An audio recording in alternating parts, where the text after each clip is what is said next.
Hello friends, welcome to my channel. आज की इस वीडियो में हम लोग बीपीएससी द्वारा आयोजित शिक्षक भर्ती 2024 के टीआरई 3.0 के क्लास 6 to 8 सोशल साइंस के क्वेश्चन पेपर में पूछे गए पॉलिटिकल साइंस के 40 क्वेश्चंस का डिस्कशन आपके साथ करेंगे। तो बिना देरी किए चलिए आज का ये वीडियो स्टार्ट करते हैं। तो पॉलिटिकल साइंस का पहला क्वेश्चन है, भारत में प्रत्येक नागरिक के मूल कर्तव्य हमारे संविधान में निम्न में से किस संवैधानिक संशोधन द्वारा जोड़े गए थे? तो इस क्वेश्चन का सही जवाब है ऑप्शन ए, 42वें संविधान संशोधन द्वारा। फिर क्वेश्चन नंबर 2, समान पारिश्रमिक अधिनियम भारत में निम्न में से किस वर्ष अस्तित्व में आया? तो इस क्वेश्चन का सही जवाब होगा ऑप्शन ए, 1976 में। फिर क्वेश्चन नंबर 3, न्याय युद्ध के रूप में ज्ञात आंदोलन का हरियाणा में निम्न में से किस नेता द्वारा नेतृत्व किया गया था? तो इस क्वेश्चन का सही जवाब है ऑप्शन ए, देवीलाल द्वारा। फिर क्वेश्चन नंबर 4, निम्न में से स्वतंत्र भारत में कौन से राज्य भाषाई आधार पर निर्मित किए गए थे?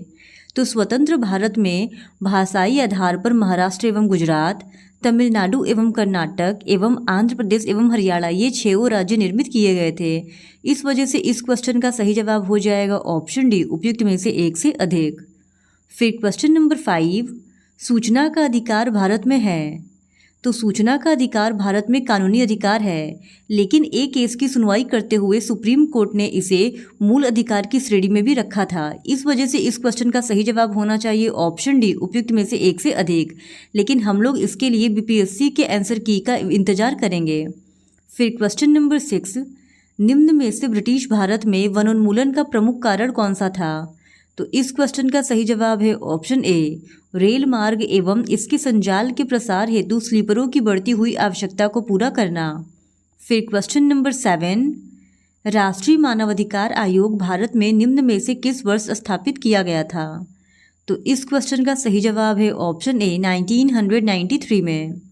फिर क्वेश्चन नंबर 8, भारत की संविधान निर्मात्री सभा ने निम्न में से मुख्यतः किन मामलों पर समितियों की सहायता से कार्य करना पसंद किया था?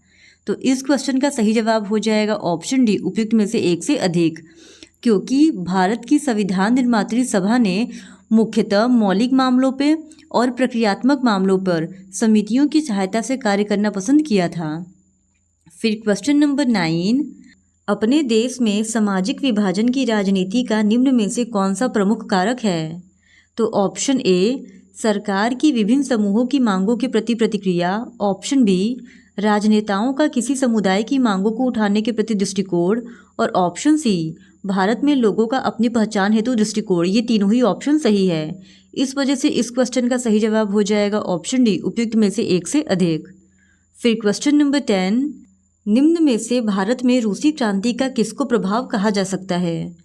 तो इस क्वेश्चन का सही जवाब हो जाएगा ऑप्शन डी, उपयुक्त में से एक से अधिक, क्योंकि ऑप्शन ए और ऑप्शन बी ये दोनों ऑप्शन भी सही है। जवाहरलाल नेहरू एवं रविन्द्रनाथ टैगोर की रूस की यात्रा और इसके साथ साथ आर.एस. अवस्थी द्वारा 1920-21 में रेड रिवॉल्यूशन पुस्तक का प्रकाशन, ये दोनों ही भारत में रूसी क्रांति का प्रभाव कहा जा सकता है। फिर क्वेश्चन नंबर 11, निम्न में से भारत में मंडल आयोग के गठन के समय देश में कौन प्रधानमंत्री था? तो इस क्वेश्चन का सही जवाब हो जाएगा ऑप्शन सी, मोरारजी देसाई। फिर क्वेश्चन नंबर 12, निम्न में से भारत में धर्मनिरपेक्षता की कौन सी मौलिक विशेषता है? तो इस क्वेश्चन का सही जवाब हो जाएगा ऑप्शन डी, उपयुक्त में से एक से अधिक, क्योंकि भारत में धर्मनिरपेक्षता की मौलिक विशेषता गत्यात्मक होना और इसका प्रगतिशील होना, ये दोनों ही है। फिर क्वेश्चन नंबर 13, एक व्यक्ति एक वोट एक मूल्य के सिद्धांत का 2010 के दशक में निम्न में से किस देश द्वारा अनुकरण नहीं किया गया था? तो इस क्वेश्चन का सही जवाब है ऑप्शन बी, फिजी ने। फिर क्वेश्चन नंबर 14, निम्न में से लोकसभा का कोरम कौन सा है? तो इस क्वेश्चन का सही जवाब है ऑप्शन ए, यह सदन की कुल संख्या का 1/10 है। फिर क्वेश्चन नंबर 15, भारत के संविधान में वाक्यांश राज्यों का संघ निम्न में से किसे स्पष्ट करता है? तो भारत के संविधान में वाक्यांश राज्यों का संघ कोई भी घटक इकाई संघ से विच्छेद करने की स्वतंत्रता नहीं रखती है, इसे भी स्पष्ट करता है। इसके साथ ही भारत में कनाडाई नमूने की यूनियन को वरीयता दी गई है, इसे भी स्पष्ट करता है। और इसके साथ ही साथ हमारा संघ घटक इकाइयों के किसी आपसी समझौते का परिणाम नहीं है, इसको भी स्पष्ट करता है। इसी वजह से इस क्वेश्चन का सही जवाब हो जाएगा ऑप्शन डी, उपयुक्त में से एक से अधिक। फिर क्वेश्चन नंबर 16, स्वतंत्रता के समय निम्न में से किसने रियासतों को भारत में शामिल होने हेतु मनाने का कार्य लिया था? तो इस क्वेश्चन का सही जवाब हो जाएगा ऑप्शन ए, सरदार वल्लभ भाई पटेल ने। फिर क्वेश्चन नंबर 17, धन विधेयक राज्यसभा में भारत के अंतर्गत पुनः स्थापित नहीं किया जा सकता है। यह प्रावधान भारत के संविधान के किस अनुच्छेद में पाया जाता है? तो इस क्वेश्चन का सही जवाब है ऑप्शन सी, अनुच्छेद 109 में। फिर क्वेश्चन नंबर 18, भारतीय राष्ट्रवाद निम्न में से किस तत्व को अपने में मुख्यतः समाहित रखता है? तो इस क्वेश्चन का सही जवाब है ऑप्शन डी, उपयुक्त में से एक से अधिक। क्योंकि भारतीय राष्ट्रवाद राष्ट्रीय पहचान की भावना को, देश के लोगों में स्वयं के लिए शासन करने की इच्छा को और इसके साथ ही साथ गर्व एवं एकता की भावना को अपने आप में समाहित रखता है। फिर क्वेश्चन नंबर 19, भारत में सामान्य निर्वाचन में एक प्रत्याशी हेतु शैक्षणिक योग्यताओं के अभाव के संदर्भ में निम्न में से कौन सा कथन सही है? तो इस क्वेश्चन का सही जवाब हो जाएगा ऑप्शन ए, विधायिका के सदस्य हेतु उपयुक्त योग्यताएं लोगों की समस्याओं एवं हितों को समझना है, जिसे प्रत्येक 5 वर्ष बाद मतदाताओं द्वारा परीक्षित किया जाता है। फिर क्वेश्चन नंबर 20, निम्न में से कौन सी व्यवस्था प्रत्येक व्यक्ति को अपना स्वयं का उत्पीड़क होने का अधिकार प्रदान करती है? तो इस क्वेश्चन का सही जवाब हो जाएगा ऑप्शन बी, लोकतंत्र। फिर क्वेश्चन नंबर 21, राज्यों में निर्वाचनों की आवश्यकता के संदर्भ में निम्न में से कौन सा कथन सही है?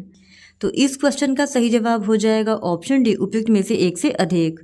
क्योंकि निर्वाचन राज्य में बहुत से आर्थिक सुधारों का नेतृत्व कर सकते हैं और इसके साथ ही साथ निर्वाचन शासक दल के विरुद्ध मतदान करने का असंतुष्ट लोगों को अवसर प्रदान करते हैं। ये दोनों कथन भी सही है, इस वजह से ऑप्शन डी इस सवाल का सही जवाब हो जाएगा। फिर क्वेश्चन नंबर 22, भारत की संविधान निर्मात्री सभा की सलाहकार समिति निम्न में से किन कार्यों के लिए स्थापित की गई थी? तो इस क्वेश्चन का सही जवाब है ऑप्शन डी, उपयुक्त में से एक से अधिक। क्योंकि ये मूल मामलों के लिए और प्रक्रियात्मक मामलों के लिए स्थापित की गई थी।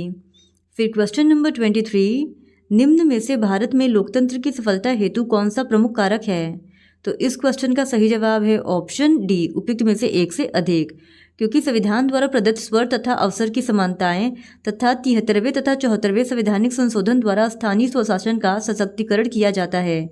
ये दोनों ही प्रमुख कारक हो जाएंगे।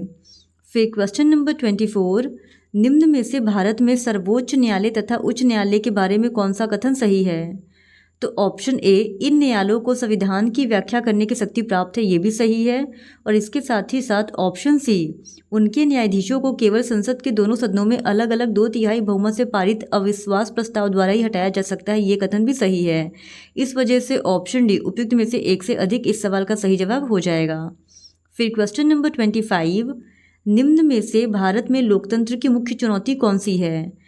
तो भारत में लोकतंत्र की मुख्य चुनौती राजनीतिक व्यवस्था में महिलाओं तथा अल्पसंख्यकों का उचित समावेशन सुनिश्चित करना है। इसके साथ ही देश में लोगों की सहभागिता एवं नियंत्रण में सहायक से स्थानों को सशक्त करना है और इसके साथ ही साथ स्थानीय शासनों के लिए और अधिक शक्ति को सुनिश्चित करना है। इस वजह से ऑप्शन डी इस सवाल का सही जवाब है, क्योंकि तीनों ही ऑप्शन सही है।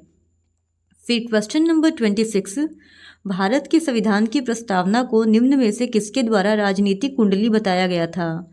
तो इस क्वेश्चन का सही जवाब है ऑप्शन ए, के.एम. मुंशी द्वारा।